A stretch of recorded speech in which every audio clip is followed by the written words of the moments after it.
The strawberry blonde might no longer be natural. Her expression is serious and determined, with a hint of questioning, as though she's not entirely certain she should be doing this. Except that when it comes to her career, Sadie Jones can justify anything.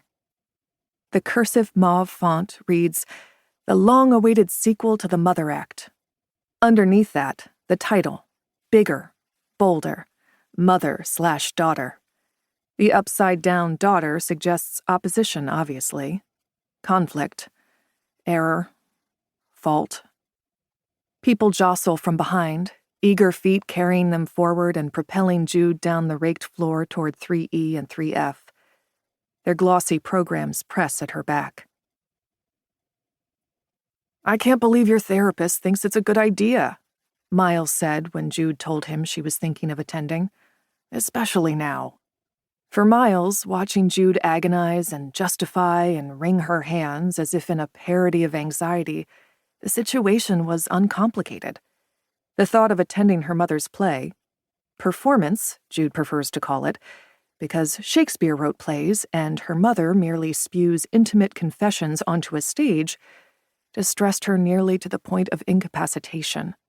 Therefore, she should not go. This straightforwardness in Miles was the first quality that attracted Jude, and the one she most loved in him. She equated it with being neither an actor nor any other type of artist. He was the first person she'd known with any familiarity who wasn't. It was like encountering rock when you'd only ever stood on shifting sand. "Thank God," she'd said over and over in her head on the subway home from their first date. "If you go," Miles said, "I can't go with you. Maybe Papa can get out of—" "Damn it, Jude. Damien shouldn't be supporting this toxic cycle between you and your mother either. Are you forgetting what happened after your last run-in with her?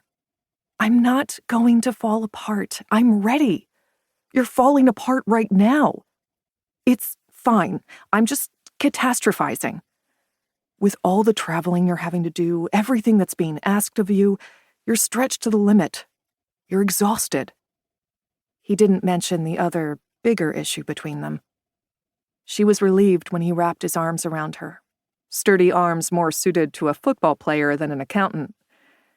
She leaned against his chest and looked over their apartment, dishes stacked neatly and drying on the drainer, the bedroom with its smooth white coverlet. The home and the security she built despite it all. "You do know that normal people would just talk to each other," he said. "Your mother puts on a play about your relationship and invites all of New York."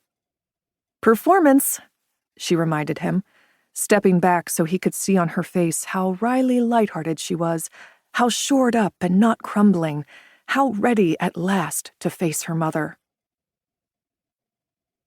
The red velvet seats are worn through in places to ladders of white thread. As Jude lowers herself onto the edge of 3E, she takes some petty satisfaction in seeing Sadie reduced to performing in genteel shabbiness.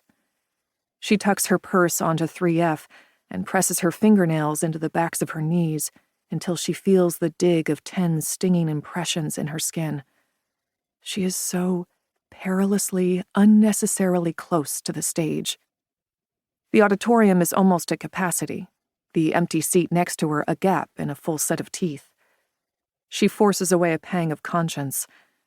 She could turn in the extra ticket at the box office, but she craves, requires the empty seat, a buffer between herself and her mother's fans.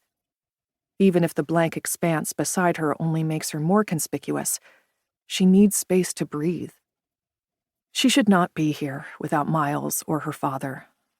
A supportive hand pressed into hers on the armrest, a shared eye roll when she needs it. She half rises to leave, the folding seat catching at the backs of her knees. From the aisle, a black-clad usher is pointing in her direction, a woman peering over his shoulder. Jude starts. Do they recognize her? But no, it's the empty seat they're eyeing. There are 5 minutes to curtain. "I'm sorry." Jude sags backward. "Both these seats are mine."